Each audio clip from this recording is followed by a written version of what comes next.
വിശുദ്ധ മർക്കോസ് എഴുതിയ സുവിശേഷം 12-ാം അധ്യായം. മുന്തിരിത്തോട്ടത്തിലെ കൃഷിക്കാരുടെ ഉപമ. യേശു അവരുടെ ഉപമകൾ വഴി സംസാരിക്കാൻ തുടങ്ങി. ഒരുവനൊരു മുന്തിരിത്തോട്ടം നട്ടുപിടിപ്പിച്ചു. അതിനു ചുറ്റും വേലി കെട്ടി മുന്തിരിച്ചക്ക് സ്ഥാപിച്ചു. ഒരു ഗോപുരവും പണിതു. അത് കൃഷിക്കാരെ ഏൽപ്പിച്ചിട്ട് അവൻ അവിടെ നിന്ന് പോയി. സമയമായപ്പോൾ മുന്തിരി ഫലങ്ങളിൽ നിന്ന് തന്റെ ഓഹരി ശേഖരിക്കുവാൻ അവൻ കൃഷിക്കാരുടെ അടുത്തേക്ക് വൃത്തിനെ അയച്ചു. എന്നാൽ അവർ അവനെ പിടിച്ച് അടിക്കുകയും വെറും കൈയോടെ പറഞ്ഞയക്കുകയും ചെയ്തു. വീണ്ടും അവൻ മറ്റൊരു ഭൃത്തിനെ അയച്ചു. അവർ അവനെ തലയ്ക്ക് പരിക്കേൽപ്പിക്കുകയും അപമാനിച്ചയക്കുകയും ചെയ്തു. അവൻ വീണ്ടും ഒരുവനെ അയച്ചു. അവനെ അവർ കൊന്നുകളഞ്ഞു. മറ്റു പലരെയും അയച്ചു. ചിലരെ അവർ അടിക്കുകയും ചിലരെ കൊല്ലുകയും ചെയ്തു. അവനെ ഇനി ഒരുവൻ മാത്രം അവശേഷിച്ചു, തന്റെ പ്രിയപുത്രൻ. എന്റെ പുത്രനെ അവർ മാനിക്കുമെന്ന് പറഞ്ഞ് അവസാനം അവനെയും അവരുടെ അടുത്തേക്ക് അയച്ചു. കൃഷിക്കാർ പരസ്പരം പറഞ്ഞു, ഇവനാണ് അവകാശി, ഇവനെ നമുക്ക് കൊന്നുകളയാം, അവകാശം നമ്മുടേതാകും. അവർ അവനെ പിടിച്ച് കൊന്ന് മുന്തിരിത്തോട്ടത്തിന് വെളിയിലേക്ക് എറിഞ്ഞു. ഇനി മുന്തിരിത്തോട്ടത്തിന്റെ ഉടമസ്ഥൻ എന്ത് ചെയ്യും? വന്ന കൃഷിക്കാരെ നശിപ്പിച്ച മുന്തിരിത്തോട്ടം വേറെ ആളുകളെ ഏൽപ്പിക്കും. ഈ വിശുദ്ധ ലിഖിതം നിങ്ങൾ വായിച്ചിട്ടില്ലേ? പണിക്കാർ ഉപേക്ഷിച്ച കല്ല് തന്നെ മൂലക്കല്ലായി തീർന്നു. ഇത് കർത്താവിന്റെ പ്രവൃത്തിയാണ്. നമ്മുടെ ദൃഷ്ടിയിൽ ഇത് അത്ഭുതകരമായിരിക്കുന്നു. തങ്ങൾക്കെതിരായിട്ടാണ് ഈ ഉപമ അവൻ പറഞ്ഞതെന്ന് മനസ്സിലാക്കി അവർ അവനെ പിടിക്കാൻ ശ്രമിച്ചു. എന്നാൽ ജനക്കൂട്ടത്തെ അവർ ഭയപ്പെട്ടു. അതുകൊണ്ട് അവർ അവനെ വിട്ടുപോയി. സീസറിന് നികുതി കൊടുക്കണമോ? അവനെ വാക്കിൽ കൊടുക്കുന്നതിന് വേണ്ടി കുറെ ഫരിസയരും ഹെരോദസ് പക്ഷക്കാരെയും അവർ അവന്റെ അടുത്തേക്ക് അയച്ചു. അവർ വന്ന് അവനോട് പറഞ്ഞു, ഗുരു, നീ സത്യവാനാണെന്നും ആരുടെയും മുഖം നോക്കാതെ നിർഭയം ദൈവത്തിന്റെ വഴി സത്യമായി പഠിപ്പിക്കുന്നുവെന്നും ഞങ്ങൾ അറിയുന്നു. സീസറിന് നികുതി കൊടുക്കുന്നത് നിയമാനുസൃതമോ അല്ലയോ? അവരുടെ കാപട്യം മനസ്സിലാക്കി അവൻ പറഞ്ഞു, നിങ്ങൾ എന്തിനെ എന്നെ പരീക്ഷിക്കുന്നു? ഒരു ധനാറ എന്റെ അടുത്ത് കൊണ്ടുവരിക, ഞാൻ കാണട്ടെ. അവർ അത് കൊണ്ടുവന്നപ്പോൾ അവൻ ചോദിച്ചു, ഈ രൂപവും ലിഖിതവും ആരുടേതാണ്? സീസറിൻ്റെത് എന്ന് അവർ പറഞ്ഞു. യേശു അവരോട് പറഞ്ഞു, സീസറിനുള്ളത് സീസറിനും ദൈവത്തിനുള്ളത് ദൈവത്തിനും കൊടുക്കുക. അവർ അവനെ കുറിച്ച് വിസ്മയിച്ചു. പുനരുത്ഥാനത്തെ കുറിച്ച് വിവാദം. അനന്തരം പുനരുത്ഥാനം ഇല്ല എന്ന് പറഞ്ഞിരുന്ന സദുക്കായർ അവനെ സമീപിച്ച് ചോദിച്ചു, ഗുരു, ഒരുവൻ സന്താനമില്ലാതെ മരിക്കുകയും ഭാര്യ ജീവിച്ചിരിക്കുകയും ചെയ്യുന്നുവെങ്കിൽ അവന്റെ സഹോദരൻ അവളെ ഭാര്യയെ സ്വീകരിച്ച് അവന് വേണ്ടി സന്താനങ്ങൾ ഉൽപ്പാദിപ്പിക്കണമെന്ന് മോശയുടെ കൽപ്പനയിലുണ്ട്. ഒരിടത്ത് 7 സഹോദരന്മാരുണ്ടായിരുന്നു. ഒന്നാമൻ ഒരുവളെ വിവാഹം ചെയ്തു, അവൻ സന്താനമില്ലാതെ മരിച്ചു. രണ്ടാമൻ അവളെ സ്വീകരിച്ചു, അവനും സന്താനമില്ലാതെ മരിച്ചു. മൂന്നാമനും അങ്ങനെ തന്നെ സംഭവിച്ചു. ഇങ്ങനെ 7 പേരും സന്താനമില്ലാതെ മരിച്ചു. അവസാനം ആ സ്ത്രീയും മരിച്ചു. പുനരുത്ഥാനത്തിൽ അവർ ഉയർത്തെഴുന്നേൽക്കുമ്പോൾ അവൾ ആരുടെ ഭാര്യയായിരിക്കും? അവൾ 7 പേരുടെയും ഭാര്യയായിരുന്നുവല്ലോ. യേശു അവരോട് പറഞ്ഞു, വിശുദ്ധ ലിഖിതങ്ങളോ ദൈവത്തിന്റെ ശക്തിയോ അറിയാത്തത് കൊണ്ടല്ലേ നിങ്ങൾക്ക് തെറ്റുപറ്റുന്നത്? എന്നാൽ മരിച്ചവരിൽ നിന്ന് ഉയർത്തെഴുന്നേൽക്കുമ്പോൾ അവർ വിവാഹം ചെയ്യുകയോ ചെയ്തു കൊടുക്കുകയോ ഇല്ല, മറിച്ച് അവർ സ്വർഗത്തിലെ ദൂതന്മാരെ പോലെ ആയിരിക്കും. മരിച്ചവർ ഉയർത്തെഴുന്നേൽക്കുന്നതിനെ കുറിച്ച് ദൈവം ഉൾപ്പടർപ്പിൽ നിന്ന് മോശയോട് അരുളി ചെയ്തത് എന്താണെന്ന് മോശയുടെ പുസ്തകത്തിൽ നിങ്ങൾ വായിച്ചിട്ടില്ലേ? അവിടുന്ന് പറഞ്ഞു, ഞാൻ അബ്രാഹത്തിന്റെ ദൈവവും ഇസഹാക്കിന്റെ ദൈവവും യാക്കോബിന്റെ ദൈവവുമാണ്. അവിടുന്ന് മരിച്ചവരുടെ അല്ല, ജീവിക്കുന്നവരുടെ ദൈവമാണ്. നിങ്ങൾക്ക് വലിയ തെറ്റുപറ്റിയിരിക്കുന്നു. സുപ്രധാന കൽപ്പനകൾ. ഒരു നിയമജ്ഞൻ വന്ന് അവരുടെ വിവാദം കേട്ടു. അവൻ നന്നായി ഉത്തരം പറയുന്നുവെന്ന് മനസ്സിലാക്കി അവനോട് ചോദിച്ചു, എല്ലാറ്റിനും പ്രധാനമായ കൽപ്പന ഏതാണ്? യേശു പ്രതിവചിച്ചു, ഇതാണ് ഒന്നാമത്തെ കൽപ്പന. ഇസ്രായേലെ കേൾക്കുക, നമ്മുടെ ദൈവമായ കർത്താവാണ് ഏക കർത്താവ്. നീ നിന്റെ ദൈവമായ കർത്താവിനെ പൂർണ്ണ ഹൃദയത്തോടും പൂർണ്ണ ആത്മാവോടും പൂർണ്ണ മനസ്സോടും പൂർണ്ണ ശക്തിയോടും കൂടെ സ്നേഹിക്കുക. രണ്ടാമത്തെ കൽപ്പന, നിന്നെ പോലെ തന്നെ നിന്റെ അയൽക്കാരനെയും സ്നേഹിക്കുക. ഇവയേക്കാൾ വലിയ കൽപ്പനയൊന്നുമില്ല. നിയമജ്ഞൻ പറഞ്ഞു, ഗുരു, അങ്ങ് പറഞ്ഞത് ശരി തന്നെ. അവിടുന്ന് ഏകനാണെന്നും അവിടുന്നല്ലാതെ മറ്റൊരു ദൈവമില്ലെന്നും അവിടുത്തെ പൂർണ്ണ ഹൃദയത്തോടും പൂർണ്ണ മനസ്സോടും പൂർണ്ണ ശക്തിയോടും കൂടെ സ്നേഹിക്കുന്നതും തന്നെ പോലെ തന്നെ അയൽക്കാരനെ സ്നേഹിക്കുന്നതും എല്ലാ ദഹനബലികളെയും യാഗങ്ങളെയും കാൾ മഹനീയമാണെന്നും അങ്ങ് പറഞ്ഞത് സത്യമാണ്. അവൻ ബുദ്ധിപൂർവ്വം മറുപടി പറഞ്ഞു എന്ന് മനസ്സിലാക്കി യേശു പറഞ്ഞു, നീ ദൈവരാജ്യത്തിൽ നിന്ന് അകലെയല്ല. പിന്നീട് യേശുവിനോട് ചോദിക്കാൻ അവർ ധൈര്യപ്പെട്ടില്ല. ക്രിസ്തു ദാവീദിന്റെ പുത്രൻ. ദേവാലയത്തിൽ പഠിപ്പിച്ചുകൊണ്ടിരുന്നപ്പോൾ യേശു ചോദിച്ചു, ക്രിസ്തു ദാവീദിന്റെ പുത്രനാണെന്ന് നിയമജ്ഞർ പറയുന്നത് എങ്ങനെ? പരിശുദ്ധാത്മാവിനാൽ പ്രചോദിതനായി ദാവീദ് തന്നെ പറഞ്ഞിട്ടുണ്ട്, കർത്താവ് എൻ്റെ കർത്താവിനോട് അരുളി ചെയ്തു, ഞാൻ നിന്റെ ശത്രുക്കളെ നിന്റെ പാദങ്ങൾക്ക് കീഴിലാക്കുവോളം നീ എൻ്റെ വലതുഭാഗത്ത് ഉപവിഷ്ടനാവുക. ദാവീദ് തന്നെ അവനെ കർത്താവ് എന്ന് വിളിക്കുന്നു. പിന്നെ എങ്ങനെയാണ് അവൻ അവൻ്റെ പുത്രനാകുന്നത്? ജനക്കൂട്ടം സന്തോഷപൂർവ്വം അവൻ്റെ വാക്കുകൾ ശ്രവിച്ചു. നിയമജ്ഞരെ വിമർശിക്കുന്നു. അവൻ ഇങ്ങനെ പഠിപ്പിച്ചു, നിങ്ങൾ നിയമജ്ഞരെ സൂക്ഷിച്ചുകൊള്ളുവൻ. നീണ്ട മേലങ്കകൾ ധരിച്ചു നടക്കുവാനും പൊതുസ്ഥലങ്ങളിൽ അഭിവാദനം സ്വീകരിക്കുവാനും സിനഗോഗുകളിലും മുഖ്യസ്ഥാനങ്ങളും വിരുന്നുകളിൽ അഗ്രാസനങ്ങളും ലഭിക്കുവാനും അവർ ആഗ്രഹിക്കുന്നു. എന്നാൽ അവർ വിധവകളുടെ ഭവനങ്ങൾ വിഴുങ്ങുകയും ദീർഘമായി പ്രാർത്ഥിക്കുന്നത് നടിക്കുകയും ചെയ്യുന്നു. ഇവർക്ക് കൂടുതൽ കഠിനമായ ശിക്ഷാവിധി ലഭിക്കും. വിധവയുടെ കാണിക്കാം. അവൻ ഭണ്ഡാരത്തിന് എതിർവശത്തിരുന്ന് ജനക്കൂട്ടം ഭണ്ഡാരത്തിൽ നാണയത്തൊട്ടുകൾ ഇടുന്നത് ശ്രദ്ധിച്ചു. പല ധനവാന്മാരും വലിയ തുകകൾ നിക്ഷേപിച്ചു. അപ്പോൾ ദരിദ്രയായ ഒരു വിധവ വന്ന് ഏറ്റവും വില കുറഞ്ഞ 2 ചെമ്പ് നാണയങ്ങൾ ഇട്ടു. അവൻ ശിഷ്യന്മാരെ അടുത്ത് വിളിച്ചു പറഞ്ഞു, സത്യമായി ഞാൻ നിങ്ങളോട് പറയുന്നു, ഈ ദരിദ്ര വിധവ മറ്റാരെയേക്കാൾ കൂടുതൽ ഭണ്ഡാരത്തിൽ നിക്ഷേപിച്ചിരിക്കുന്നു. എന്തെന്നാൽ അവരെല്ലാവരും തങ്ങളുടെ സമൃദ്ധിയിൽ നിന്ന് സംഭാവന ചെയ്തു. ഇവളാകട്ടെ തൻ്റെ ദാരിദ്ര്യത്തിൽ നിന്ന് തനിക്കുണ്ടായിരുന്നതെല്ലാം തൻ്റെ ഉപജീവനത്തിലുള്ള വക മുഴുവനും നിക്ഷേപിച്ചിരിക്കുന്നു. 13-ാം അധ്യായം. ദേവാലയത്തിൻ്റെ നാശത്തെക്കുറിച്ച് പ്രവചനം. യേശു ദേവാലയത്തിൽ നിന്ന് പുറത്തു വന്നപ്പോൾ ശിഷ്യന്മാരിൽ ഒരുവൻ പറഞ്ഞു, ഗുരു, നോക്കൂ, എത്ര വലിയ കല്ലുകൾ, എത്ര വിസ്മയകരമായ സൗധങ്ങൾ. അവൻ പറഞ്ഞു, ഈ മഹാസൗധങ്ങൾ നിങ്ങൾ കാണുന്നില്ലേ? എന്നാൽ ഇവയെല്ലാം കല്ലിന്മേൽ കല്ല് ശേഷിക്കാതെ തകർക്കപ്പെടും. വേദനകളുടെ ആരംഭം. അനന്തരം അവൻ ഒരു മലയിൽ ദേവാലയത്തിന് അഭിമുഖമായിരിക്കുമ്പോൾ പത്രോസും യാക്കോബും യോഹന്നാനും അന്ത്രയോസും അവനോട് സ്വകാര്യമായി ചോദിച്ചു, ഇത് എന്ന് സംഭവിക്കുമെന്നും ഇവയെല്ലാം പൂർത്തിയാകാൻ തുടങ്ങുമ്പോൾ അടയാളം എന്തായിരിക്കുമെന്നും ഞങ്ങളോട് പറയുക. യേശു അവരോട് പറഞ്ഞു, ആരും നിങ്ങളെ വഴിതെറ്റിക്കാതിരിക്കുവാൻ സൂക്ഷിച്ചുകൊള്ളുവേൻ. ഞാനാണ് എന്ന് പറഞ്ഞ പലരും എൻ്റെ നാമത്തിൽ വരും. അവർ അനേകരെ വഴിതെറ്റിക്കും. നിങ്ങൾ യുദ്ധങ്ങളെപ്പറ്റി കേൾക്കും, അവയെപ്പറ്റി കിംവദന്തികളും. അപ്പോൾ നിങ്ങൾ അസ്വസ്ഥരാകരുത്. ഇതെല്ലാം സംഭവിക്കേണ്ടതാണ്, എന്നാൽ അപ്പോഴും അവസാനമായിട്ടില്ല. ജനം ജനത്തിനെതിരായും രാജ്യം രാജ്യത്തിനെതിരായും തല ഉയർത്തും. പല സ്ഥലങ്ങളിൽ ഭൂകമ്പങ്ങളും ക്ഷാമങ്ങളും ഉണ്ടാകും. ഇതെല്ലാം ഈറ്റുനോവിൻ്റെ ആരംഭം മാത്രം. നിങ്ങൾ ജാഗരൂകരായിരിക്കുവിൻ. അവർ നിങ്ങളെ ന്യായാധിപ സംഘങ്ങൾക്ക് ഏൽപ്പിച്ചു കൊടുക്കും. സിനഗോഗുകളിൽ വെച്ച് നിങ്ങളെ പ്രഹരിക്കും. ദേശാധിപതികളുടെയും രാജാക്കന്മാരുടെയും മുമ്പാകെ എനിക്ക് സാക്ഷ്യം നൽകാൻ നിങ്ങൾ നിൽക്കും. എന്നാൽ ആദ്യം എല്ലാ ജനതകളോടും സുവിശേഷം പ്രസംഗിക്കപ്പെടേണ്ടിയിരിക്കുന്നു. അവർ നിങ്ങളെ ഏൽപ്പിച്ചു കൊടുക്കാൻ കൊണ്ടുപോകുമ്പോൾ എന്തു പറയണമെന്ന് വിചാരിച്ച് ഉത്കണ്ഠാകുലരാകേണ്ട. ആ സമയത്ത് നിങ്ങൾക്ക് ലഭിക്കുന്നത് എന്തോ അത് സംസാരിക്കുവേൻ. നിങ്ങളല്ല, പരിശുദ്ധാത്മാവായിരിക്കും സംസാരിക്കുക. സഹോദരൻ സഹോദരനെയും പിതാവ് പുത്രനെയും മരണത്തിന് ഏൽപ്പിച്ചു കൊടുക്കും. മക്കൾ മാതാപിതാക്കന്മാരെ എതിർക്കുകയും അവരെ വധിക്കുകയും ചെയ്യും. എൻ്റെ നാമത്തെ പ്രതി നിങ്ങളെ എല്ലാവരും ദ്വേഷിക്കും. അവസാനം വരെ സഹിച്ചു നിൽക്കുന്നവൻ രക്ഷ പ്രാപിക്കും. ഭീകര ദുരിതങ്ങളുടെ കാലം. വിനാശത്തിൻ്റെ അശുദ്ധ ലക്ഷണം. നിൽക്കരുതാത്തടത്ത് നിൽക്കുന്നത് നിങ്ങൾ കാണുമ്പോൾ വായിക്കുന്നവൻ ഗ്രഹിച്ചു കൊള്ളട്ടെ. യൂദയായിലുള്ളവർ പർവ്വതങ്ങളിലേക്ക് പലായനം ചെയ്യട്ടെ. പുരമുകളിലായിരിക്കുന്നവൻ താഴെ ഇറങ്ങുകയോ വീട്ടിൽ നിന്ന് എന്തെങ്കിലും എടുക്കുവാൻ അകത്ത് പ്രവേശിക്കുകയോ അരുത്. വയലിലായിരിക്കുന്നവൻ മേലങ്കി എടുക്കാൻ പിന്തിരിയരുത്. ആ ദിവസങ്ങളിൽ ഗർഭിണികൾക്കും മുലയൂട്ടുന്നവർക്കും ദുരിതം. ഇത് ശീതകാലത്ത് സംഭവിക്കാതിരിക്കുവാൻ പ്രാർത്ഥിക്കുവേൻ. ദൈവത്തിൻ്റെ സൃഷ്ടികർമ്മത്തിൻ്റെ ആരംഭം മുതൽ ഇന്ന് വരെ ഉണ്ടായിട്ടില്ലാത്തതും ഇനി ഒരിക്കലും ഉണ്ടാകാത്തതുമായ കഷ്ടതകൾ ആ ദിവസങ്ങളിൽ ഉണ്ടാകും. കർത്താവ് ആ ദിവസങ്ങൾ ചുരുക്കിയില്ലായിരുന്നുവെങ്കിൽ ഒരുവനും രക്ഷപ്പെടുകയില്ലായിരുന്നു. എന്നാൽ തിരഞ്ഞെടുക്കപ്പെട്ടവർക്ക് വേണ്ടി അവിടുന്ന് ആ ദിവസങ്ങൾ ചുരുക്കി. ഇതാ ക്രിസ്തു ഇവിടെ, അതാ അവിടെ എന്ന് ആരെങ്കിലും പറഞ്ഞാൽ നിങ്ങൾ വിശ്വസിക്കരുത്. കാരണം കള്ളക്രിസ്തുമാരും വ്യാജപ്രവാചകന്മാരും പ്രത്യക്ഷപ്പെടും. സാധ്യമെങ്കിൽ തിരഞ്ഞെടുക്കപ്പെട്ടവരെ വഴിതിരിക്കുന്നതിന് അടയാളങ്ങളും അത്ഭുതങ്ങളും അവർ പ്രവർത്തിക്കും. നിങ്ങൾ ജാഗരൂകരായിരിക്കുവിൻ. എല്ലാം ഞാൻ മുൻകൂട്ടി നിങ്ങളോട് പറഞ്ഞിരിക്കുന്നു. മനുഷ്യപുത്രന്റെ ആഗമനം.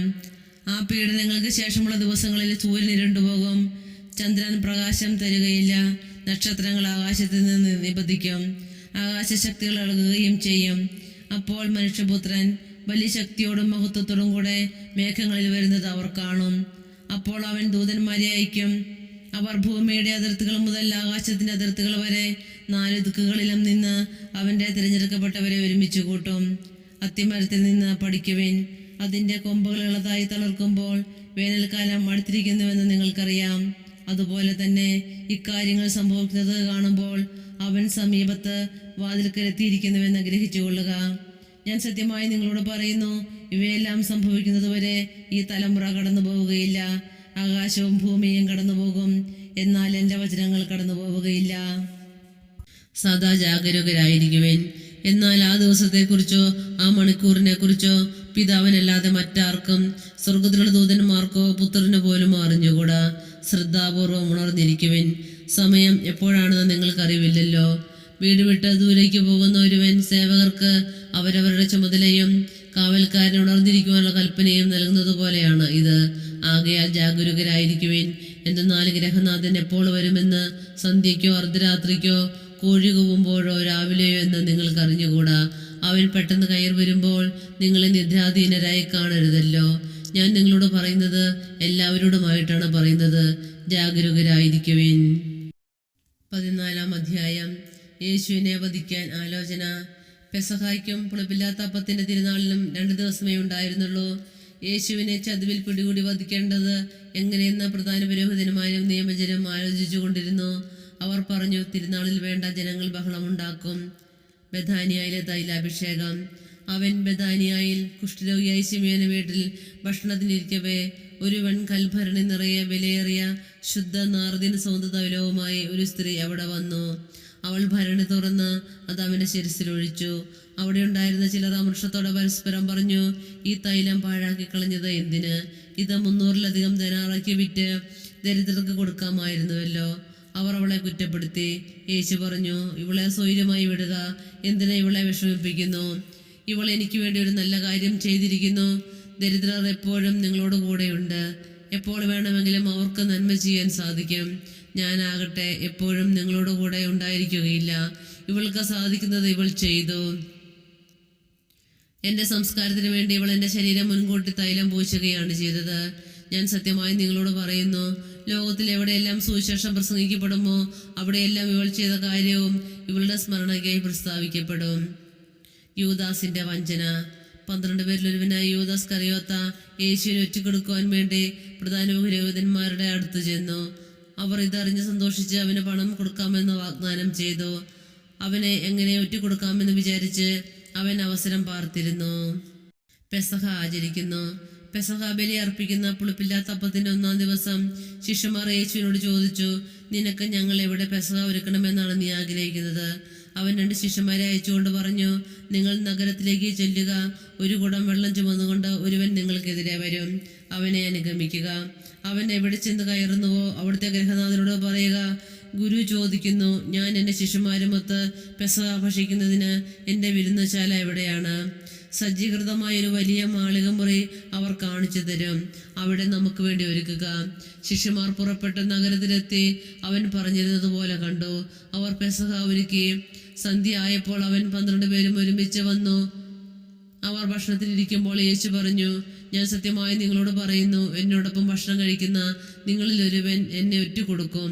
അവർ ദുഃഖിതരായി, അത് ഞാനല്ലോ എന്ന് ഓരോരുത്തരും അവനോട് ചോദിക്കാൻ തുടങ്ങി. അവൻ പറഞ്ഞു, 12 പേരിൽ എന്നോടൊപ്പം പാത്രത്തിൽ കൈമുക്കുന്നവൻ തന്നെ. മനുഷ്യപുത്രൻ തന്നെ കുറിച്ച് എഴുതപ്പെട്ടിരിക്കുന്നത് പോലെ പോകുന്നു. എന്നാൽ മനുഷ്യപുത്രനെ ഒറ്റുകൊടുക്കുന്നവന് ദുരിതം. ജനിക്കാതിരുന്നെങ്കിൽ അവന് നന്നായിരുന്നു. പുതിയ ഉടമ്പടി. അവർ ഭക്ഷിച്ചുകൊണ്ടിരുന്നപ്പോൾ യേശു അപ്പമെടുത്ത് ആശീർവദിച്ച് മുറിച്ച് അവർക്ക് നൽകിക്കൊണ്ട് അരുളി ചെയ്തു, ഇത് സ്വീകരിക്കുവിൻ, ഇത് എൻ്റെ ശരീരമാണ്.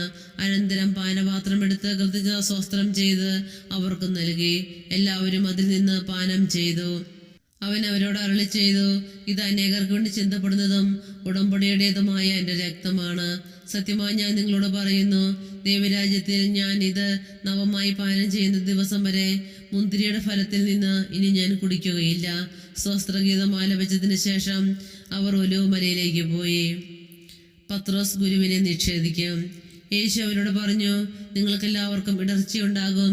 ഞാൻ ഇടയനെ അടിക്കും, ആടുകൾ ചിതറിപ്പോകുമെന്ന് എഴുതപ്പെട്ടിരിക്കുന്നു. അവൻ ഈർപ്പിക്കപ്പെട്ടതിന് ശേഷം നിങ്ങൾക്ക് മുമ്പേ ഗലീലയിലേക്ക് പോകും. പത്രോസ് പറഞ്ഞു, എല്ലാവരും ഇടറിയാലും ഞാൻ ഇടറുകയില്ല.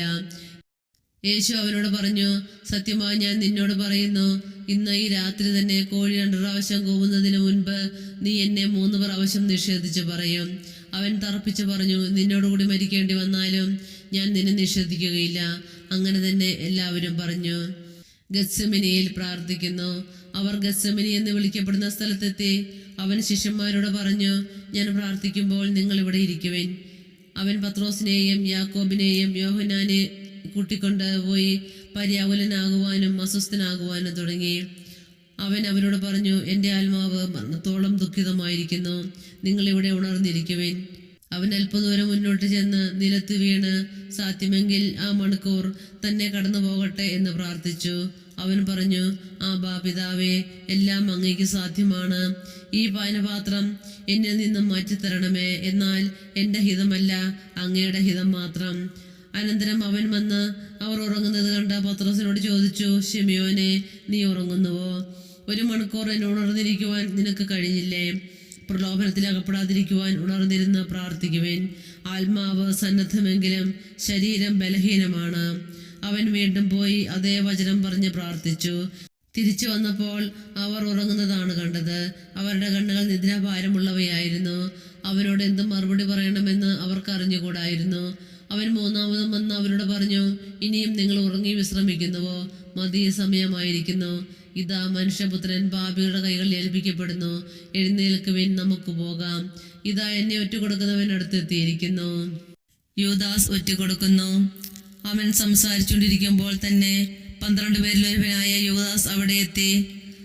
അവനോടുകൂടെ പ്രധാന പുരോഹിതന്മാരുടെയും നിയമജ്ഞരുടെയും ജനപ്രമാണികളുടെയും അടുത്ത് നിന്ന് വാളും വടിയുമായി ഒരു ജനക്കൂട്ടവും വന്നിരുന്നു. ഒറ്റുകാരൻ അവർക്ക് ഒരടയാളം നൽകിയിരുന്നു. ഞാൻ ആരെ ചുംബിക്കുന്നുവോ അവൻ തന്നെ. അവനെ പിടിച്ച് സുരക്ഷിതമായി കൊണ്ടുപോയിക്കൊള്ളുക. അവൻ യേശുവിനെ സമീപിച്ച് ഗുരു എന്ന് വിളിച്ചുകൊണ്ട് അവനെ ഗാഢമായി ചുംബിച്ചു. അപ്പോൾ അവർ അവനെ പിടിച്ചു ബന്ധിച്ചു. സമീപത്ത് നിന്നിരുന്ന ഒരുവൻ വാളൂരി പ്രധാന പുരോഹിതന്റെ സേവകനെ വെട്ടി അവന്റെ ചെവി ഛേദിച്ചു കളഞ്ഞു. യേശു അവരോട് പറഞ്ഞു, കവർച്ചക്കാരനെതിരെ എന്ന പോലെ വാളും വടിയുമായി എന്നെ ബന്ധിക്കുവാൻ നിങ്ങൾ വന്നിരിക്കുന്നുവോ? ഞാൻ ദിവസവും ദേവാലയത്തിൽ പഠിപ്പിച്ചുകൊണ്ട് നിങ്ങളോട് കൂടെ ഉണ്ടായിരുന്നു. നിങ്ങൾ എന്നെ പിടിച്ചില്ല. എന്നാൽ വിശുദ്ധ ലിഖിതങ്ങൾ പൂർത്തിയാകേണ്ടിയിരിക്കുന്നു. അപ്പോൾ ശിഷ്യന്മാരെല്ലാവരും അവനെ വിട്ട് ഓടിപ്പോയി. എന്നാൽ ഒരു യുവാവ് അവനെ അനുഗമിച്ചു. അവനൊരു പുതുപ്പ് മാത്രമേ തൻ്റെ ശരീരത്തിൽ ചുറ്റിയിരുന്നുള്ളൂ. അവർ അവനെ പിടിച്ചു. അവൻ പുതുപ്പ് ഉപേക്ഷിച്ച് നഗ്നനായി ഓടിപ്പോയി. ന്യായാധിപ സംഘത്തിന്റെ മുൻപിൽ അവർ യേശുവിനെ പ്രധാന പുരോഹിതന്റെ അടുത്തേക്ക് കൊണ്ടുപോയി. എല്ലാ പുരോഹിത പ്രമുഖന്മാരും ജനപ്രമാണികളും നിയമജ്ഞരും ഒരുമിച്ച് കൂടി.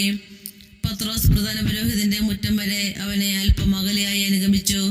പിന്നീട് അവൻ പരിചാരകരോടൊപ്പം തീ കാഞ്ഞുകൊണ്ടിരുന്നു. പുരോഹിത പ്രമുഖന്മാരും ന്യായാധിപ സംഘം മുഴുവനും യേശുവിനെ വധിക്കുന്നതിന് അവനെതിരെ സാക്ഷ്യം അന്വേഷിച്ചു. പക്ഷേ അവർ കണ്ടെത്തിയില്ല. പലരും അവനെതിരെ കള്ളസാക്ഷ്യം പറഞ്ഞെങ്കിലും അവ തമ്മിൽ പൊരുത്തപ്പെട്ടില്ല. ചിലർ എഴുന്നേറ്റ് അവനെതിരെ ഇപ്രകാരം കള്ളസാക്ഷ്യം പറഞ്ഞു, കൈകൊണ്ട് പണിത ഈ ദേവാലയം ഞാൻ നശിപ്പിക്കുകയും കൈകൊണ്ട് പണിയാത്ത മറ്റൊന്ന് 3 ദിവസം കൊണ്ട് നിർമ്മിക്കുകയും ചെയ്യുമെന്ന് ഇവൻ പറയുന്നത് ഞങ്ങൾ കേട്ടിട്ടുണ്ട്. ഇക്കാര്യത്തിലും അവരുടെ സാക്ഷ്യങ്ങൾ പൊരുത്തപ്പെട്ടില്ല. പ്രധാന പുരോഹിതൻ മധ്യത്തിൽ എഴുന്നേറ്റ് നിന്ന് യേശുവിനോട് ചോദിച്ചു, ഇവർ നിനക്കെതിരെ സാക്ഷ്യപ്പെടുത്തുന്നതിന് നിനക്ക് മറുപടിയൊന്നും പറയാനില്ലേ? അവൻ നിശബ്ദനായിരുന്നു, മറുപടിയൊന്നും പറഞ്ഞില്ല. പ്രധാന പുരോഹിതൻ വീണ്ടും ചോദിച്ചു, നീയാണോ വാഴ്ത്തപ്പെട്ടവന്റെ പുത്രനായ ക്രിസ്തു? യേശു പറഞ്ഞു, ഞാൻ തന്നെ. മനുഷ്യപുത്രൻ ശക്തിയുടെ വലതുഭാഗത്ത് ഉപവിഷ്ടനായിരിക്കുന്നതും വാനമേഘങ്ങളിൽ വരുന്നതും നിങ്ങൾ കാണും. അപ്പോൾ പ്രധാന പുരോഹിതൻ വസ്ത്രം വലിച്ചു കീറിക്കൊണ്ട് പറഞ്ഞു, ഇനി സാക്ഷികളെ കൊണ്ട് നമുക്ക് എന്താവശ്യം? ദൈവദൂഷണം നിങ്ങൾ കേട്ടുവല്ലോ. നിങ്ങൾക്ക് എന്ത് തോന്നുന്നു? അവൻ മരണത്തിന് അർഹനാണെന്ന് അവരെല്ലാവരും വിധിച്ചു.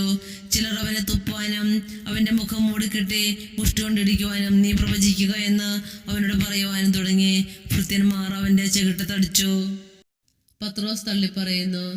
പത്രോസ് താഴെ മുറ്റത്തിരിക്കുമ്പോൾ പ്രധാന പുരോഹിതന്റെ പരിചാരികമാരിൽ ഒരുവൾ വന്ന് അവൻ തീ കാഞ്ഞുകൊണ്ടിരിക്കുന്നത് കണ്ട് അവനെ നോക്കി പറഞ്ഞു, നീയും നസറായനായ യേശുവിന്റെ കൂടെയായിരുന്നുവല്ലോ. അവനാകട്ടെ, നീ പറയുന്നത് എന്തെന്ന് ഞാൻ അറിയുന്നില്ല, എനിക്ക് മനസ്സിലാകുന്നുമില്ല എന്ന് നിഷേധിച്ചു പറഞ്ഞു. പിന്നെ അവൻ പുറത്ത് പടിവാതിൽക്കലേക്ക് പോയി.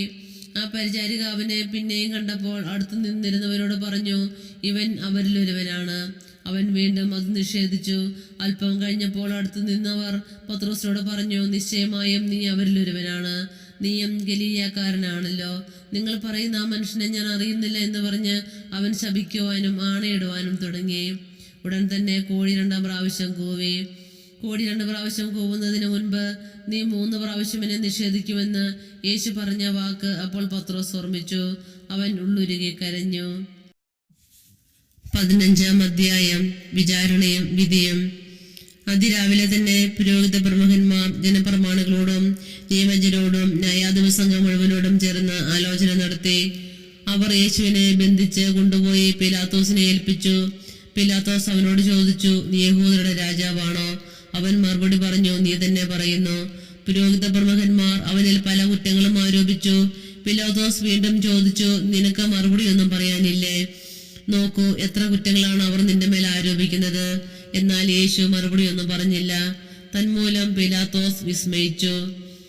ജനം ആവശ്യപ്പെടുന്ന ഒരു തടവുകാരനെ അവൻ തിരുനാളിൽ മോചിപ്പിക്കുക പതിവായിരുന്നു. വിപ്ലവത്തിനിടയിൽ കൊലപാതകം നടത്തിയ ബറാബാസ് എന്നൊരുവൻ വിപ്ലവകാരികളോടൊപ്പം തടങ്കലിൽ ഉണ്ടായിരുന്നു. ജനക്കൂട്ടം പീലാത്തോസിന്റെ അടുത്ത് ചെന്ന് പതിവുള്ള ആനുകൂല്യത്തിന് അപേക്ഷിച്ചു. അവൻ പറഞ്ഞു, യഹൂദരുടെ രാജാവിനെ ഞാൻ മോചിപ്പിച്ചു തരണമെന്നാണോ നിങ്ങൾ ആഗ്രഹിക്കുന്നത്? എന്നാൽ അസൂയ നിമിത്തമാണ് പുരോഹിത പ്രമുഖന്മാർ അവനെ ഏൽപ്പിച്ചു തന്നതെന്ന് അവനറിയാമായിരുന്നു. എന്നാൽ ബറാബാസിനെയാണ് വിട്ടുതരേണ്ടതെന്ന് ആവശ്യപ്പെടാൻ പുരോഹിത പ്രമുഖന്മാർ ജനക്കൂട്ടത്തെ പ്രേരിപ്പിച്ചു. പീലാത്തോസ് വീണ്ടും അവരോട് ചോദിച്ചു, യഹൂദരുടെ രാജാവെന്ന് നിങ്ങൾ വിളിക്കുന്നവനെ ഞാൻ എന്തു ചെയ്യണം? അവർ വിളിച്ചു പറഞ്ഞു, അവനെ ക്രൂശിക്കുക. പീലാത്തോസ് ചോദിച്ചു, അവൻ എന്ത് തിന്മ പ്രവർത്തിച്ചു? അവർ കൂടുതൽ ഉച്ചത്തിൽ വിളിച്ചു പറഞ്ഞു, അവനെ ക്രൂശിക്കുക. അപ്പോൾ പീലാത്തോസ് ജനക്കൂട്ടത്തെ തൃപ്തിപ്പെടുത്തുവാൻ തീരുമാനിച്ചുകൊണ്ട് ബറാബാസിനെ അവർക്ക് വിട്ടുകൊടുക്കുകയും യേശുവിനെ ചമ്മട്ടിയോട് അടുപ്പിച്ചതിന് ശേഷം ക്രൂശിക്കാൻ ഏൽപ്പിച്ചു കൊടുക്കുകയും ചെയ്തു. പടയാളികളുടെ പരിഹാസം. അനന്തരം പടയാളികൾ യേശുവിനെ കൊട്ടാരത്തിനുള്ളിൽ പ്രത്തോറിയത്തിലേക്ക് കൊണ്ടുപോയി. അവർ സൈന്യവിഭാഗത്തെ മുഴുവൻ അണിനിരത്തി. അവർ അവനെ ചുമപ്പ് വസ്ത്രം ധരിപ്പിക്കുകയും ഒരു മുൾക്കിരീടം മെടഞ്ഞ് അണിയിക്കുകയും ചെയ്തു. യഹൂദരുടെ രാജാവെ സ്വസ്തി എന്ന് അവർ അവനെ അഭിവാദനം ചെയ്യാൻ തുടങ്ങി. പിന്നീട് ഞാങ്ങണ കൊണ്ട് അവന്റെ ശിരസിൽ അടിക്കുകയും അവന്റെ മേൽ തുപ്പുകയും മുട്ടുകുത്തി അവനെ പ്രണമിക്കുകയും ചെയ്തു.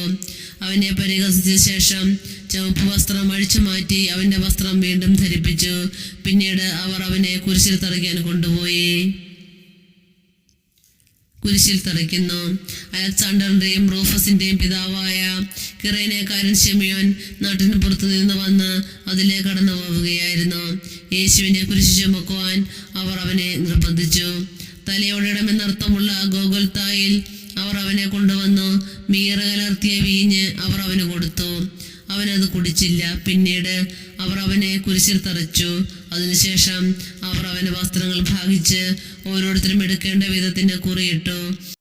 അവർ അവനെ കുരിശിൽ തറച്ചപ്പോൾ 3-ാം മണിക്കൂറായിരുന്നു. യഹൂദരുടെ രാജാവ് എന്ന് അവന്റെ പേരിൽ ഒരു കുറ്റപത്രവും എഴുതി വെച്ചിരുന്നു.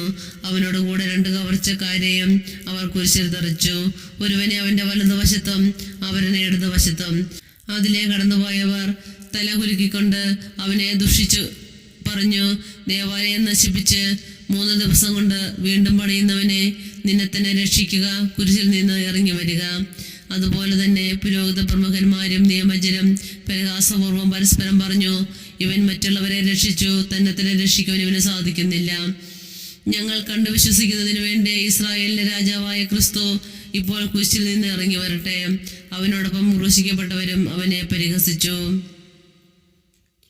യേശുവിന്റെ മരണം. 6-ാം മണിക്കൂർ മുതൽ 9-ാം മണിക്കൂർ വരെ ഭൂമിയിൽ അന്ധകാരം വ്യാപിച്ചു. 9-ാം മണിക്കൂറായപ്പോൾ യേശു ഉച്ചത്തിൽ നിലവിളിച്ചു, എലോയ് എലോയ് ലാമാ സബക്താനി. അതായത്, എൻ്റെ ദൈവമേ, എൻ്റെ ദൈവമേ, നീ എന്നെ ഉപേക്ഷിച്ചത് എന്തുകൊണ്ട്? അടുത്തു നിന്നിരുന്ന ചിലർ അത് കേട്ട് പറഞ്ഞു, ഇതാ അവൻ ഏലിയായെ വിളിക്കുന്നു. ഒരുവൻ ഓടിവന്ന് നീർപ്പഞ്ഞിയെടുത്ത് വിനാഗിരിയിൽ മുക്കി ഒരു ഞാങ്ങണമേൽ ചുറ്റി അവന് കുടിക്കാൻ കൊടുത്തുകൊണ്ട് പറഞ്ഞു, ആകട്ടെ, അവനെ താഴെ ഇറക്കാൻ ഏലിയ വരുമോ എന്ന് നമുക്ക് നോക്കാം. യേശു ഉച്ചത്തിൽ നിലവിളിച്ച് ജീവൻ വെടിഞ്ഞു. അപ്പോൾ ദേവാലയത്തിന്റെ തിരശ്ശീല മുകളിൽ നിന്ന് താഴെ വരെ 2ആയി കീറി. അവൻ അഭിമുഖമായി നിന്നിരുന്ന ശതാധിപൻ അവൻ ഇപ്രകാരം മരിച്ചത് കണ്ടു പറഞ്ഞു, സത്യമായും ഈ മനുഷ്യൻ ദൈവപുത്രനായിരുന്നു. ഇതെല്ലാം കണ്ടുകൊണ്ട് ദൂരെ കുറെ സ്ത്രീകളും നിന്നിരുന്നു. മഗ്ദലേന മറിയവും യോസയുടെയും ചെറിയ യാക്കോബിന്റെയും അമ്മയായ മറിയവും സലോമിയും അക്കൂട്ടത്തിലുണ്ടായിരുന്നു. യേശു ഗലീലയിലായിരുന്നപ്പോൾ അവനെ അനുഗമിക്കുകയും ശുശ്രൂഷിക്കുകയും ചെയ്തവരാണ് ഇവർ. കൂടാതെ അവനോട് കൂടെ ജെറുസലേമിലേക്ക് വന്ന മറ്റനവധി സ്ത്രീകളും അവിടെ ഉണ്ടായിരുന്നു. യേശുവിനെ സംസ്കരിക്കുന്നു. അന്ന് സാബത്തിന് തൊട്ടു മുമ്പുള്ള ഒരുക്ക ദിവസമായിരുന്നു. അതിനാൽ വൈകുന്നേരമായപ്പോൾ അരിമത്യക്കാരനായ ജോസഫ് ധൈര്യപൂർവ്വം പിലാത്തോസിനെ സമീപിച്ചു. അവൻ ആലോചന സംഘത്തിലെ ബഹുമാന്യനായ ഒരംഗവും ദൈവരാജ്യം പ്രതീക്ഷിച്ചിരുന്നവനുമായിരുന്നു. അവൻ പിലാത്തോസിന്റെ അടുത്തെത്തി യേശുവിന്റെ ശരീരം ചോദിച്ചു. അവൻ മരിച്ചു കഴിഞ്ഞുവോ എന്ന് പിലാത്തോസ് വിസ്മയിച്ചു. അവൻ ശതാധിപനെ വിളിച്ച് അവൻ ഇതിനകം മരിച്ചു കഴിഞ്ഞുവോ എന്ന് അന്വേഷിച്ചു. ശതാധിപനിൽ നിന്ന് വിവരം അറിഞ്ഞതിന് ശേഷം അവൻ മൃതദേഹം ജോസഫിന് വിട്ടുകൊടുത്തു. ജോസഫ് ഒരു തുണി വാങ്ങി അവനെ താഴെ ഇറക്കി അതിൽ പൊതിഞ്ഞു പാറയിൽ വെട്ടിയൊരുക്കിയ കല്ലറയിൽ അവനെ സംസ്കരിക്കുകയും കല്ലറയുടെ വാതിൽക്കൽ ഒരു കല്ല് ഉരുട്ടി വയ്ക്കുകയും ചെയ്തു. അവനെ സംസ്കരിച്ച സ്ഥലം മഗ്ദലേന മറിയവും യോസയുടെ അമ്മയായ മറിയവും കണ്ടു. 16-ാം അധ്യായം. യേശുവിന്റെ പുനരുത്ഥാനം. സാബത്ത് കഴിഞ്ഞപ്പോൾ മഗ്ദലേന മറിയവും യാക്കോബിന്റെ അമ്മയായ മറിയവും സലോമിയും അവനെ അഭിഷേകം ചെയ്യുന്നതിന് വേണ്ടി സുഗന്ധദ്രവ്യങ്ങൾ വാങ്ങി ആഴ്ചയുടെ ആദ്യ ദിവസം അതിരാവിലെ സൂര്യൻ ഉദിച്ചപ്പോൾ തന്നെ അവർ ശവകുടീരത്തിലേക്ക് പോയി. അവർ തമ്മിൽ പറഞ്ഞു, ആരാണ് നമുക്ക് വേണ്ടി ശവകുടീരത്തിന്റെ വാതിൽക്കൽ നിന്ന് കല്ല് ഉരുട്ടി മാറ്റുക? എന്നാൽ അവർ നോക്കിയപ്പോൾ ആ കല്ല് ഉരുട്ടി മാറ്റിയിരിക്കുന്നു. അത് വളരെ വലുതായിരുന്നു താനും. അവർ ശവകുടീരത്തിനുള്ളിൽ പ്രവേശിച്ചപ്പോൾ വെള്ളവസ്ത്രം ധരിച്ച ഒരു യുവാവ് വലതുഭാഗത്തിരിക്കുന്നത് കണ്ടു. അവർ വിസ്മയിച്ചു പോയി. അവൻ അവരോട് പറഞ്ഞു, നിങ്ങൾ ഭയപ്പെടേണ്ട. കുരിശിൽ തറയ്ക്കപ്പെട്ട നസ്രായനായ യേശുവിനെ നിങ്ങൾ അന്വേഷിക്കുന്നു. അവൻ ഉയർപ്പിക്കപ്പെട്ടിരിക്കുന്നു. അവൻ ഇവിടെയില്ല. നോക്കൂ, അവർ അവനെ സംസ്കരിച്ച സ്ഥലം. നിങ്ങൾ പോയി അവൻ്റെ ശിഷ്യന്മാരോടും പത്രോസിനോടും പറയുക, അവൻ നിങ്ങൾക്ക് മുമ്പേ ഗലീലയിലേക്ക് പോകുന്നു. അവൻ നിങ്ങളോട് പറഞ്ഞിരുന്നത് പോലെ അവിടെ വെച്ച് നിങ്ങൾ അവനെ കാണും. അവർ ശവകുടീരത്തിൽ നിന്ന് പുറത്തിറങ്ങി ഓടി. എന്തെന്നാൽ അവർ പേടിച്ചു വിറയ്ക്കുകയും ആശ്ചര്യപ്പെടുകയും ചെയ്തിരുന്നു. അവർ ആരോടും ഒന്നും പറഞ്ഞില്ല. അവർ അത്യന്തം ഭയപ്പെട്ടിരുന്നു. ശിഷ്യർക്ക് പ്രത്യക്ഷപ്പെടുന്നു. ആഴ്ചയുടെ 1-ാം ദിവസം രാവിലെ ഉയർത്തെഴുന്നേറ്റതിന് ശേഷം യേശു ആദ്യം മഗ്ദലേന മറിയത്തിന് പ്രത്യക്ഷപ്പെട്ടു. ഇവളിൽ നിന്നാണ് അവൻ 7 പിശാചുകളെ പുറത്താക്കിയത്. അവൾ ചെന്ന് അവനോട് കൂടെ ഉണ്ടായിരുന്നവരെ വിവരം അറിയിച്ചു. അവർ ദുഃഖത്തിലാണ്ട് വിലപിച്ചിരിക്കുകയായിരുന്നു. അവൻ ജീവിച്ചിരിക്കുന്നുവെന്നും അവൾക്ക് കാണപ്പെട്ടുവെന്നും കേട്ടപ്പോൾ അവർ വിശ്വസിച്ചില്ല.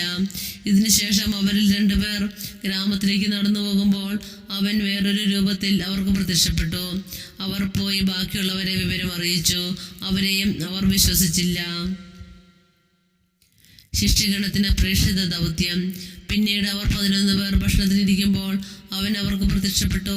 ഉയർപ്പിക്കപ്പെട്ടതിന് ശേഷം തന്നെ കണ്ടവരെ വിശ്വസിക്കാത്തത് നിമിത്തം അവരുടെ വിശ്വാസരാഹിത്യത്തെയും ഹൃദയകാഠിന്യത്തെയും അവൻ കുറ്റപ്പെടുത്തി. അവൻ അവരോട് പറഞ്ഞു, നിങ്ങൾ ലോകമെങ്ങും പോയി എല്ലാ സൃഷ്ടികളോടും സുവിശേഷം പ്രസംഗിക്കുവിൻ. വിശ്വസിച്ച് സ്നാനം സ്വീകരിക്കുന്നവൻ രക്ഷിക്കപ്പെടും, വിശ്വസിക്കാത്തവൻ ശിക്ഷിക്കപ്പെടും. വിശ്വസിക്കുന്നവരോടുകൂടെ ഈ അടയാളങ്ങൾ ഉണ്ടായിരിക്കും. അവർ എൻ്റെ നാമത്തിൽ പിശാചുക്കളെ ബഹിഷ്കരിക്കും, പുതിയ ഭാഷകൾ സംസാരിക്കും, അവർ സർപ്പങ്ങളെ കയ്യിലെടുക്കും, മാരകമായി എന്ത് കുടിച്ചാലും അത് അവരെ ഉപദ്രവിക്കുകയില്ല. അവർ രോഗികളുടെ മേൽ കൈകൾ വയ്ക്കും, അവർ സുഖം പ്രാപിക്കുകയും ചെയ്യും. യേശുവിൻ്റെ സ്വർഗാരോഹണം. കർത്താവായ യേശു അവരോട് സംസാരിച്ചതിന് ശേഷം സ്വർഗത്തിലേക്ക് സംവഹിക്കപ്പെട്ടു. അവൻ ദൈവത്തിൻ്റെ വലതുഭാഗത്ത് ഉപവിഷ്ടനായി. അവർ എല്ലായിടത്തും പോയി പ്രസംഗിച്ചു. കർത്താവ് അവരോട് കൂടെ പ്രവർത്തിക്കുകയും അടയാളങ്ങൾ കൊണ്ട് വചനം സ്ഥിരീകരിക്കുകയും ചെയ്തിരുന്നു.